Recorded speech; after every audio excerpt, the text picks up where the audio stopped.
Good morning. This is November the 27th, Wednesday 2024. We are in BBIS first semester compulsory English class, where last week we finished reading the essay, How the Web Destroys the Quality of Students' Research Papers. There's a camera on, okay. And now we'll start the new essay, The Violinist, the Student, and the Unpaid Teacher. So, this is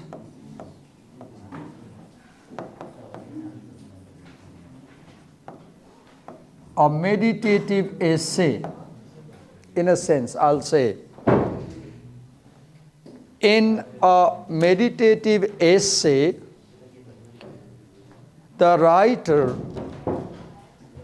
does not address anybody explicitly. It seems like the writer is talking to himself or herself. Just as when you meditate, you focus on yourself.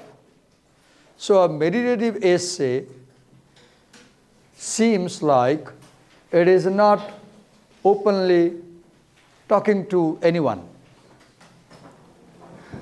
The writer picks up an issue and discusses the issue seriously without giving any hint to whom he or she is talking. Now, this is also a reflective essay. In a reflective essay, the writer might talk about himself, his past.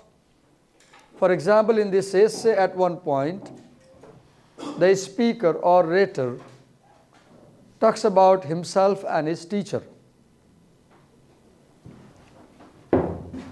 This is an argumentative essay.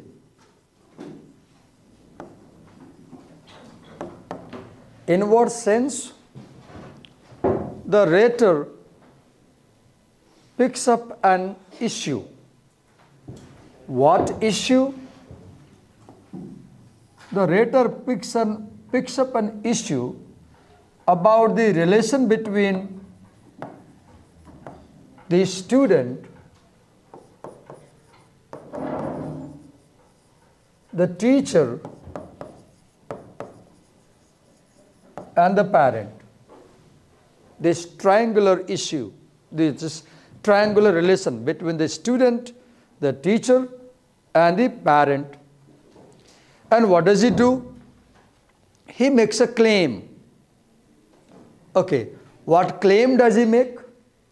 He makes the claim that the relation between the student and teacher is not good these days. The relation between the student and the teacher is not as we expect. So it's also an argumentative essay. Now I said it's an argumentative essay. An argumentative essay makes a claim, central claim.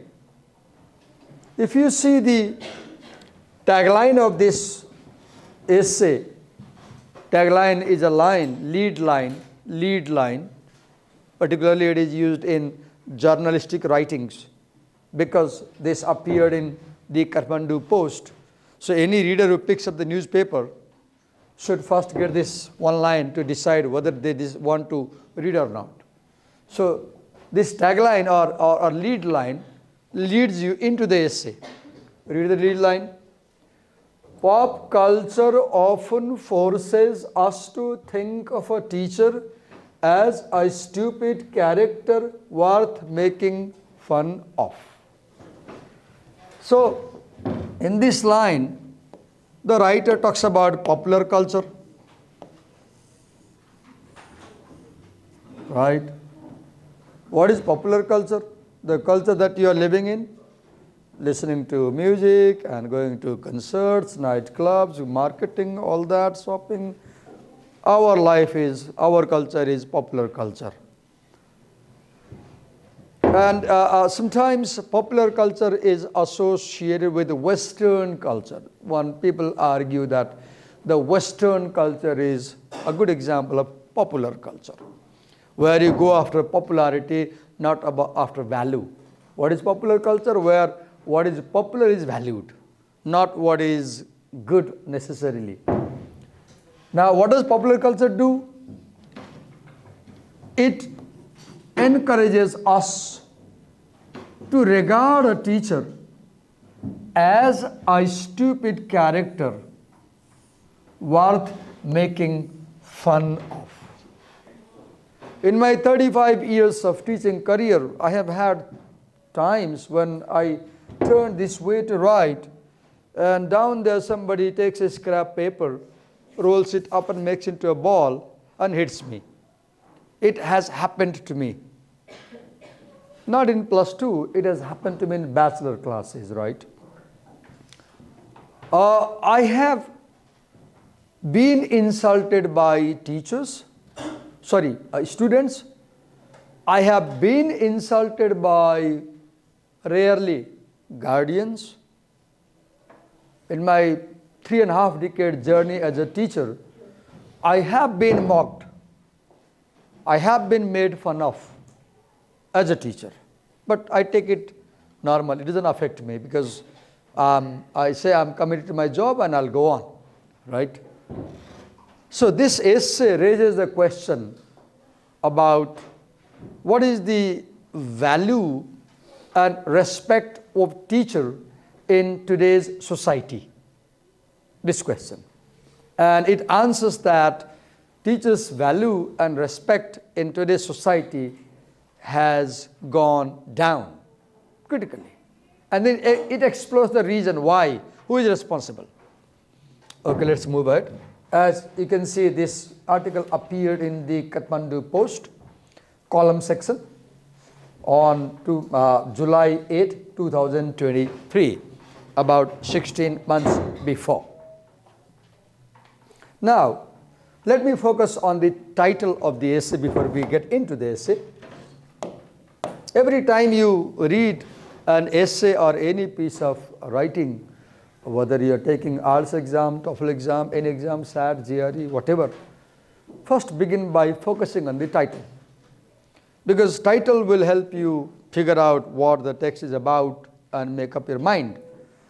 So let's focus on the title. Here's the word, the violinist. So one who plays violin, a musician, an artist. The student, second variable, we understand we are the student, and the unpaid teacher. This noun has no adjective,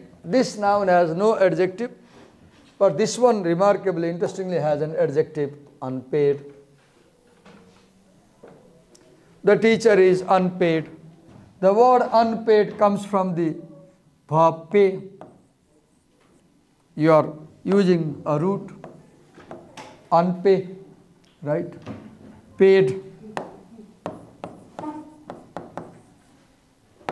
unpaid. Okay. The word pay is a financial term. If I take my wallet, you're selling me something, you're a shopkeeper, I take out the money and I put it on the counter, I'm paying you. I paid the money for the item, right? Now I can take it. That's one meaning of paying, right?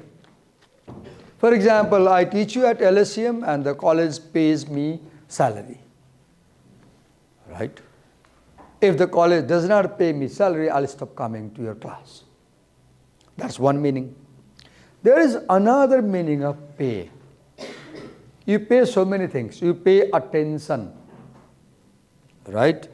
And if you remember, you also pay respect. You pay respect. This is the collocation we say, you should pay respect to your elders. You should pay respect to your parents. You should pay respect to your teachers. We say pay respect. In a broader sense, this essay is about paying respect to the teachers, not paying money to the teachers.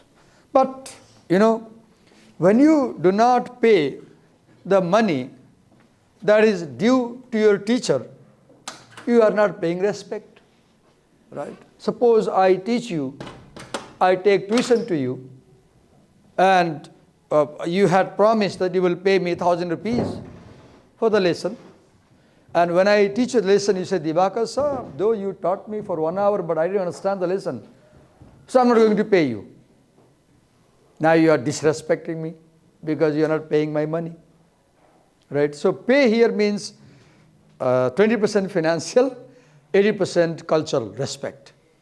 Okay.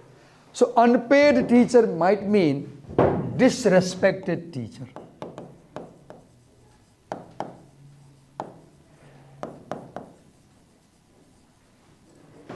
Unpaid teacher might mean disrespected teacher. Okay, move ahead and let's get into the essay now. I'll explain very seriously and I expect you to listen with equal seriousness. Do not talk among yourselves, make notes, and do not sit arms akimbo while listening to me. I should see that you are actively listening. What is active listening? You listen to the teacher, understand, and go on noting down major ideas or points I make. At the end of the class, your copy should have an outline of my lecture. Here we go. Let's begin the first paragraph and understand. Imagine a violinist moving his bow dexterously on the strings as lightly as a feather levitating in the air and producing a sonorous sound. So when you read closely, serious reading to learn reading. When you read to learn reading, read sentence by sentence. Read a sentence, stop, analyze the sentence, then move ahead. So here is a sentence, first sentence. How does it begin? It says, it begins with imagine. This is an imperative verb. An imperative verb asks you to do something. So, who is speaking this sentence? The writer. Who is speaking this sentence? The writer. To whom? To whom? The addressee. Who is this addressee? We don't know. I told you earlier, in meditative essays, the addressee or audience or reader is not specific, not known. So it is applicable to you also, to me also. Like he is talking to Dibakar sir. Dibakar sir, imagine what? A violinist moving his bow. You have seen the violin. I'm not good at art, but let me try. I'm very bad at art. Take it normal. I might draw a very bad picture.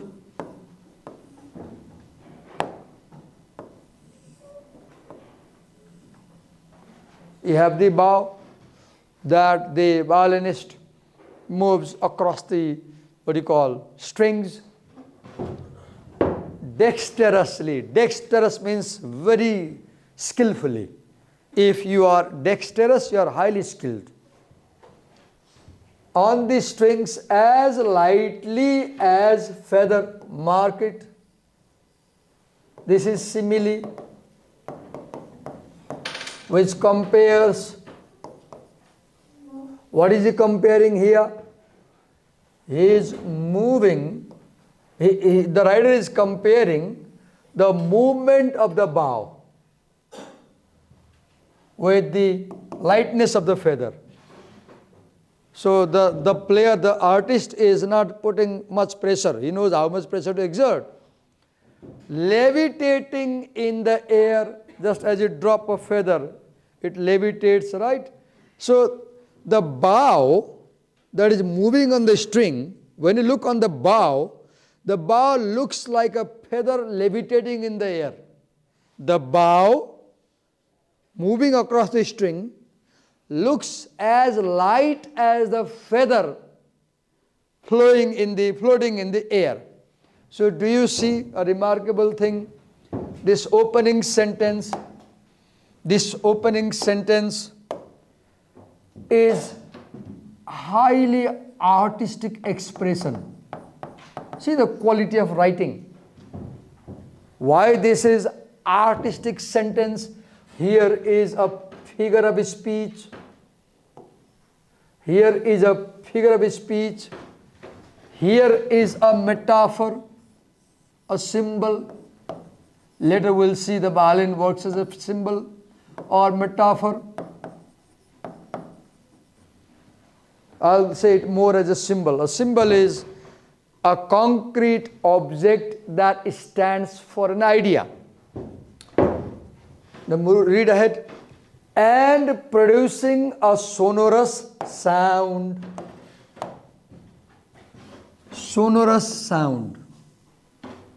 Now, we read this opening sentence literally to mean exactly black and white. Now, let's read the same sentence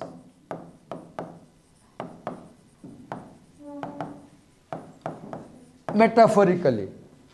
What do I mean when I say reading metaphorically? A metaphor is one thing that means something else. A metaphor is one thing that means something else.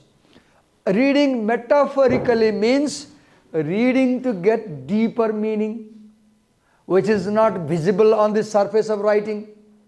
Literature should be read metaphorically. Now let's do that metaphorical reading and see how meaning emerges. Imagine a violinist. So this violinist, I will say, is the teacher. Then moving his bow dexterously on the strings as lightly as the feather levitating in the air. This is act of teaching. This is act of teaching. This is act of teaching. Right now, Divakar sir is the violinist. And for the last 20 minutes, I am playing my violin. I am teaching you. Now, producing a sonorous sound. What is this sonorous sound? This sonorous sound is to me learning. Learning. This is knowledge. This is skills. Now what I am doing here, I read this line as an analogy. What is analogy? Analogy is a literary tool writers use in which they compare two dissimilar things to make a meaning. So here the violin, the violin, what is the violin? The violin is a student. Violin is a student. Violinist is the teacher. Music produced is the knowledge produced. Now, if the artist, now the violinist is musician, the violinist is artist, playing violin is art. Now I say the teacher is an artist and teaching is an art. Teacher is an artist, teaching is an art. Look how seriously we read. We spend 20 minutes on a single sentence. Why? I'm teaching how to read. Move ahead. Imagine also the violinist student receiving the cadence of his music with equal diligence. Now we have the student and we have the cadence. What is cadence? As you play the sequence of sound produced. This harmony. Mark this word, very important word here. The word harmony is significant. Because this essay is about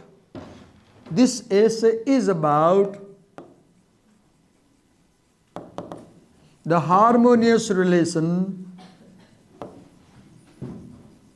between the teacher and the student. This harmony reflects a relationship between a teacher and a student. Now this harmony means the harmony between the violin and the player. Here this harmony means the good relation between the player and the instrument. Player and instrument. Player means the teacher. Instrument means the student.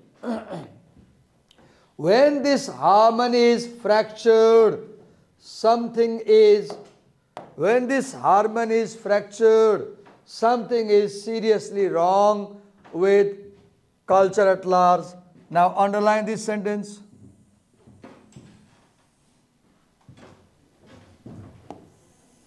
This is a major claim the writer makes. This is the major argument the writer makes. This is the thesis statement in a sense the writer makes.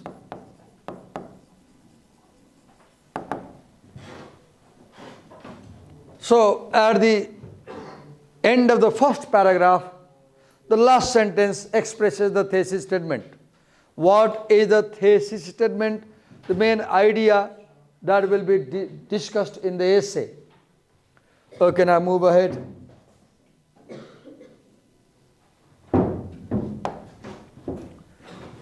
Now, a violinist once told me, the moment you see the word once, you know that now there is coming a story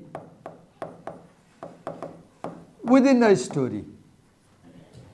A violinist once told me, in the first paragraph, he said, imagine a violinist. Not real. He said, imagine a violinist. Now he is speaking as if he had a real violinist as a friend. A violinist once told me how a Western family that took lessons from him did not pay him, claiming that he had never taught them. Now mark and pay attention to the adjective Western here. Because I feel that this writer is trying to compare Western and Eastern values of a teacher.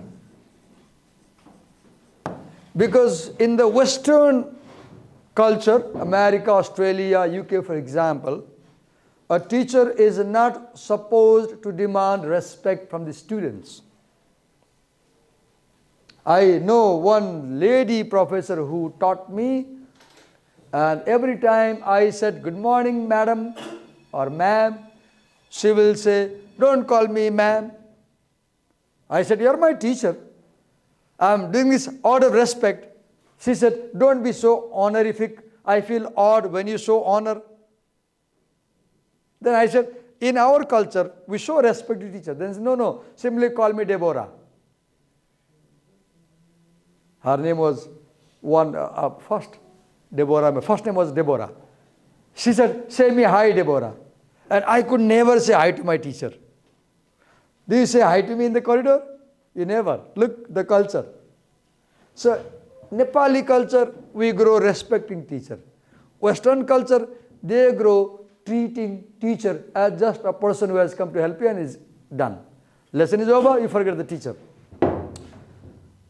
How a Western family that took lessons from him did not pay him.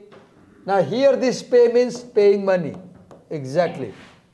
Claiming that he had never taught them. His story hit home. If something hits home to you, it touches your heart. If something hits home to you, it touches your heart. For me, we hear stories of unpaid Nepali laborers in West Asia. We hear stories of unpaid doctors in Nepali hospitals. And we hear stories of unpaid teachers in Nepali colleges. The violinist once had told me the story of failing to receive payment, laughed it off. But the story left me disturbed. Suddenly, a student invited me to a Teacher's Day evening last week to honor us. I was unwilling to go for no reason in particular. Now we read quickly. Now let's analyze. This essay is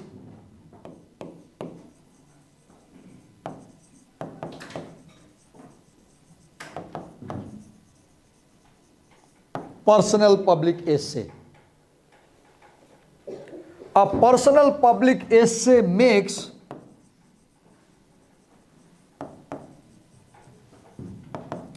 personal public argument. What is a personal public argument? In personal public argument, writers begin the essay with a personal experience, personal story. Then they connect that personal experience to a social issue and develop their essay. Look how this happens here. Let me explain you how this happens here. Listen carefully, understand. A violinist once told me, so this is a particular violinist, particular person, this is specific person, this is certain person, right? So the paragraph begins with a particular person, certain person. Now move ahead and come here, this sentence. We hear stories of unpaid Nepali laborers. So this is how Western fan took lesson from him. Him. Particular. Particular. Now he. Particular. Now here unpaid Nepali laborers. Now this is general. See the movement. In personal public essay, you begin with specific issue or specific event or specific fact, and then you move on to general issue, general fact, general event. So the movement in personal public essay is particular to general. Particular to general. Now look here. When he says, we hear stories of Nepali laborers. So what is he doing? He is applying the idea that a teacher was not paid to generalize the claim that many people are not paid. Are you getting my point? This is called personal public argument. How personal? Oh, one of my friends was not paid. Oh, Divakar sir was not paid. Personal. Not only Divakar sir, laborers are also not paid. Musicians are not paid. Nepali teachers are not paid. Now general. Right? Move ahead. And we hear stories of unpaid doctors. Look here, laborers, doctors in Nepali hospital, and we hear stories of unpaid teachers in Nepali colleges. This essay is not about unpaid doctors, no. This essay is not about unpaid laborers, no. This essay is about unpaid college teachers in Nepal. Now you ask me, Divakar sir, if this essay is about unpaid teachers in Nepali colleges, why does he talk about laborers? Now let me tell you, in 2023, in the month of July, if you are aware, there was a news in Nepali media that Nepali laborers who are working in Dubai and Saudi Arabian countries, Middle Eastern countries, they are being exploited and they are not being paid. Many of them have been expelled from the companies. They are living under bridges in the open sky and they are starving for food, and images, videos circulated on social media, and it was a news on BBC also, it was a news in Kathmandu Post and other media also. And that story about how Nepali laborers are not being paid properly in Saudi countries triggered this writer to consider how Nepali teachers are not paid inside Nepal. So this news which triggered this writing, this news is known as exigence. I am introducing you a new word, technical word in rhetoric. What is exigence? Any incident that triggers a response. Any problem that motivates your thinking. Any event that brings a reaction from you. That is called exigence. That is called E-X-I-G-E-N-C-E. You ask me a question and I answer. Now your question is the exigence. Because your question triggered my answer. Your question motivated me to answer. Your question forced me to answer. Right? Exigence. So you ask, Divakar sir, what thing triggered this writer to come up with this essay? I will say, this news about Nepali laborers being unpaid triggered Dr. Arun Gupta to write this essay. Okay, now move ahead. The violinist, once he had told me the story of failing to receive payment, laughed it off. When you laugh something off, the Nepali phrase is usle hasoma udaidiyo. Exactly right. You try to forget it. But the story left me disturbed. Look here, I said this, the story. Which story? About the laborers in West Asia, about doctors in Nepali hospitals, and about the unpaid teachers. Where did these stories appear? These stories appeared on BBC. These stories appeared on Al Jazeera. These stories might have appeared in Setopati. These stories might have appeared in Kathmandu Post and Nepali media. So these stories were the exigence which motivated this writer to come up with this essay. Okay. But the story left me disturbed. Suddenly, a student invited me to a teacher's day evening last week. I guess, yes, it is in the month of July. We have Guru Purnima.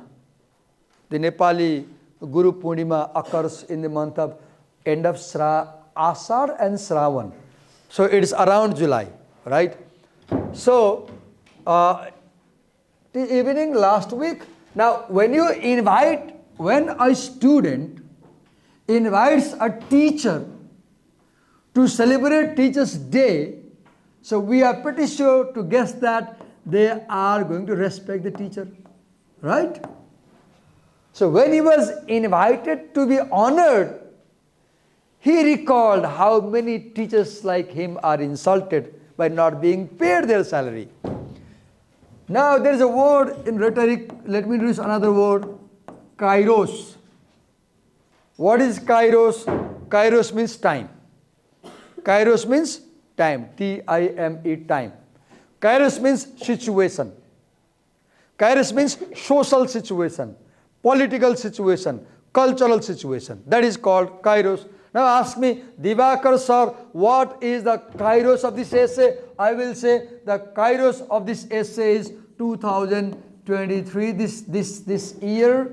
And I will say the kairos of this essay is Nepalese people were having economic trouble in their workplaces, right? And the kairos of this essay is Teachers' Day exactly. So kairos is time in the broadest sense to time in the narrowest sense. In the broadest sense, kairos means economic situation in Nepal, social situation in Nepal, political situation in Nepal, 2023, 2022, 2021, 2020, pandemic, COVID, that is broader kairos. Narrow kairos, Teachers' Day. Right? So this essay was triggered because the writer was invited to participate in a Teachers' Day celebration by the student. So in the narrow sense, the kairos is Teachers' Day. In the broader sense, the kairos is Nepalese economic situation in 2023, 2022, 21, 20, last 5 years, 10 years. Okay. Look how he says, he was unwilling to go there. Look, he says he was not very interested to participate. It does not matter which country or culture the student's family that denied payment to the violin teacher belonged to. Rather, it concerns how we behave with the teachers in general. Look, now he began by talking about a particular student's family and a particular teacher. Right? Now what is he doing? He is making a transition from this particular student, particular teacher, particular case of not being paid to general theme. What is that? It concerns how we behave with the teachers in general. This is the movement from particular to general. He began by telling a story about his violin teacher friend in some country. And now he is talking that I'm not talking about one teacher, but I'm really sad because all teachers are disrespected. That's why last week when I was called to attend the celebration, I was not willing to go, right? There are many such instances of considering teachers in hierarchical terms. Once I was in one college around Ghana Pokhari 20 years before. 21 years before. I was teaching grade 11 or 12, I forgot. And I had a sweater inside the winter season. And you know, because the sweater was overused for many years, the fringe of the sweater was torn. The fringe was torn. And one woolen thread was hanging. I was teaching.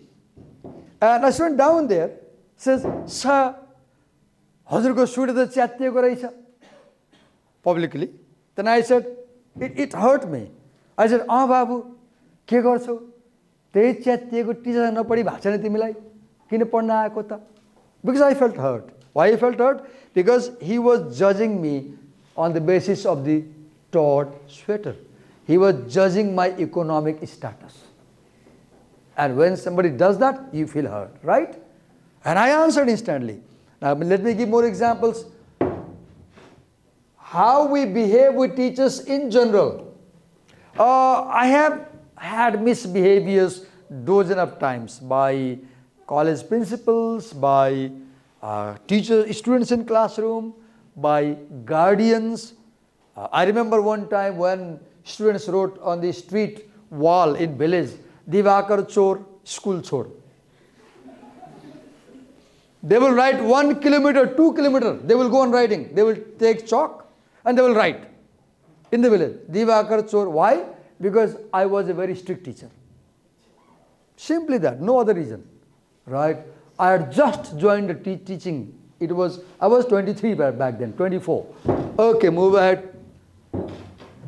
What matters is not how the teachers are not paid, but how they are demeaned. Now he presents the major theme of the essay. The major theme of the essay is how teachers are demeaned.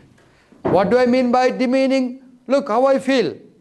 Let me talk on the camera. Why not talk on the camera?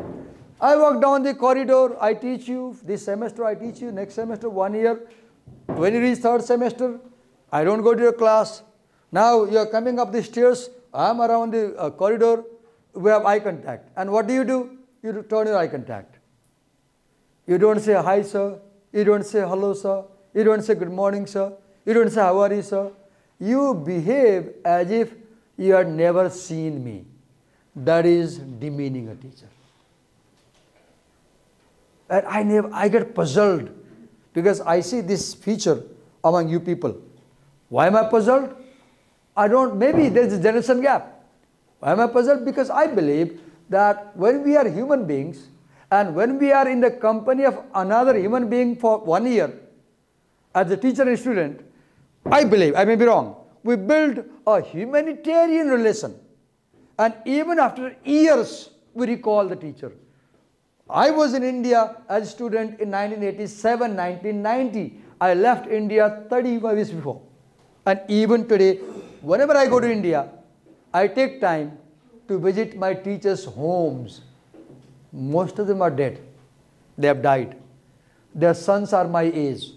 Their grandchildren are my son's age. I take gifts to them and I visit their homes, I see their photographs, I talk, I feel nice. Because why? I feel like that was the guy who made my life. I don't have this feeling anymore with this generation. The feeling that we are human beings, so we have relationship. Here, I teach you. The day I stop teaching you, I'm dead for you. That is what demeaning means to me. Right? So demeaning is not only not paying money, demeaning is ignoring a teacher. Right? Not saying hi when you see him in the market. Not saying hello. Demeaning is avoiding eye contact when you see him in the corridor. That's demeaning. And I see a lot of this thing here. Right? I know saying this is really disturbing, but I'm saying on camera because I want to record the culture, how this is changing. Move ahead.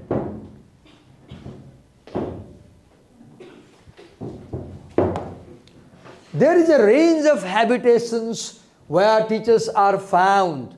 They are found in universities with weather-beaten wisdom, in private professional spaces as they take tuitions, and on the road, speeding on their bikes as they hurry to their destinations. These teachers can be philosophers, artists, linguists, musicians, and yoga trainers. The problem is that they are easily available in our part of the world and are affordable for locals and foreigners. Both. Call them at a will and they are ready to teach you lessons in violin, language, anything. Now, in the previous paragraph, he said the teachers are demeaned. Now he is slightly telling you why are they demeaned. So what he says, teachers are found in many situations. Many situations, right? They may be in the university. I teach you here as a part-time teacher in the morning shift. After 9:30, I go to university. I'm a teacher over there with weather-beaten wisdom. What is weather-beaten wisdom? Wisdom that comes out of years of experience. So who has weather-beaten wisdom? An old professor may have a weather-beaten wisdom. Weather-beaten, your face is beaten by weather year by year, right? In private professions, look, right now I'm here at LSCM in a private college. Spaces as they take tuitions, I may take tuition to someone reaching their home, right? Now, on the road, at 9:30, I take my motorcycle, put on the helmet, I'm on the road now. That's why many Nepali media call Nepali teachers as helmet teachers, and they mock the teachers. What do they call helmet teachers? They say, oh, यो सरहरू अहिले यहाँ पढाउँछ अनि त्यहाँ जान्छ अनि त्यहाँ चाहिँ कुदै कुदै गर्छ. They have this mocking attitude, right? But why will a teacher go to place? Because one college is not paying them enough money. So they go college to college, right? But the media portrays teachers as selfish, greedy people who run college to college. See how media portrays the teachers. Move ahead. And then, now he says that these people on the road wearing helmet, they may be philosophers, artists, linguists. A teacher is a philosopher, not just a simple gentleman, not just a person. Now, the problem is, look what he says, the problem is that they are easily available. You ask me, Divakar sir, I need help. Can you help me after 9:30? I may decide to stay with you. I won't say no. Divakar sir, can I call you in the evening and get some help on Zoom? Okay, no problem. We normally do not say no to our students. That will be easily available, right? And they're affordable. We don't charge much, right? Then, okay, call them at your will and they will come. Maybe it is their easy availability that has encouraged people to demean them. Have you seen? When something is scarce, you respect. When something is abundant, you don't value. Human nature.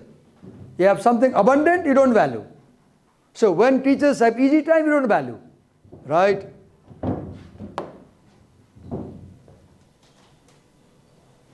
This very availability of the teachers differentiates the teacher-student relationship from the parent-child relationship. Now mark it.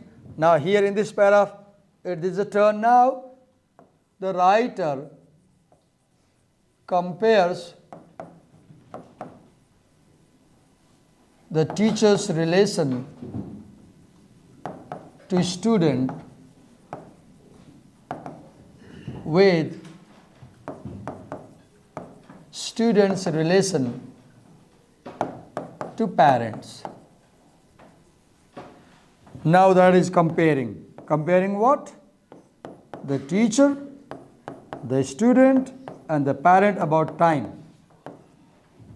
And he says that your parents are always with you. Evening you reach home, they will be there at your home. But your teacher comes in your life at certain time in your life, and after certain time he departs. Another teacher will come. When you finish MBA, for example, or you don't decide to study MBA, finish BBA, you won't meet a teacher. So teachers come in your life for certain time. Parents are there always. Now this has a meaning. This has a meaning. Ask a question. What is the difference, Divakar sir, between the parents' time they give us and the teacher's time? Now, teachers come to you because you decided to come at LSCM and do BBA. In other words, you wanted some learning. So you paid money, expensive money. So this gentleman has come to teach you that skill, right? Once I finish teaching, I stop coming to a class, your course is over, I say. Now you go to another teacher. Parents, that is not the case. They are always with you. Now, one wrong thing that parents do is, parents pamper you too much. Whereas teacher is not supposed to pamper you. Parents' job is to make you happy. Teacher's job is not to make you happy. Teacher's job is to make you learn. The difference is, parents will never see tears in your eyes. Parents will never see you sad. They will sacrifice anything for your happiness. But teacher's ultimate purpose is not make you happy. Understand the argument here. Teacher's ultimate purpose in the classroom is not to make you happy, to make you learn. And to make you learn, a teacher may be stubborn. A teacher may be strict. When you look from the window there, I deny entry to you. Why? I could say come in, but if I let you come in today, you will do the same tomorrow. So I'm being strict. Why? To change your habit. If I was your father, I will never keep you out of the door. I'll open the door because I go for your happiness. But as a teacher, I don't go for the happiness. I go for a discipline. So teacher works on discipline. Father works on emotion. Teacher works by the brain. Father works by the heart. Parents work by the heart. Now see the comparison. This very availability of the teachers differentiates the teacher-student relationship from the parent-child relationship. This paragraph is written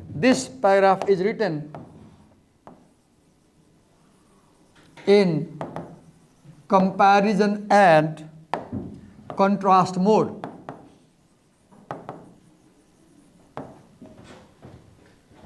Parents constantly see how children grow. Your parents saw you when you were born in the hospital, and they saw your growth day by day, right? And prepare for the deeds of the future. They are preparing, they are paying your money, lodging, fooding, clothing, everything, right? They are preparing for the future. Now teacher arrives only at a particular moment. You saw Divakar sir only when he came to LSEM and only when he joined BBA program. Otherwise you won't be seeing me, right? You will see me in the boat. You don't know who this guy is, right? Of the students' growth, plucks the strings. Now see the metaphor. See the analogy. Plucks the strings. Now this student is compared to violin or instrument. Plucks the strings might mean stirs your imagination, stirs your creativity. Of the violin, fixes the instrument. What is fixing? You don't know spelling, I tell you. You don't know grammar, I tell you. You don't know punctuation, I tell you. You don't know these things, I'm telling you. Fixing means giving you knowledge about these things. Gets angry, yes. You come late, you knock, I say it's third time you came late, get out. You make noise, I say get out. Gets angry for a reason. Turns happy. Teachers have no grudge against you. They might be angry momentarily, but at the end of the class, they are happy with you because the ultimate purpose, even if they are angry, is to correct your behavior. And disappears in service of another student. Next year, there will be another batch. You will be in third semester. And as I walk down the corridor, you won't even have eye contact with me. The teacher generally does not live long with the disciple as the parents do with the child. Look, our parents, my father is 90, I'm still with him, but I'm not with my teachers, right? I am not talking about bad parents. I'm also not talking about bad teachers. I'm not talking about ideal parents and ideal teachers. I'm talking about average kind of parents, average kind of teacher. I'm simply talking about the teacher who tries to dry the rain on a student's storm-beaten face. Now here is a line from Shakespeare's poem.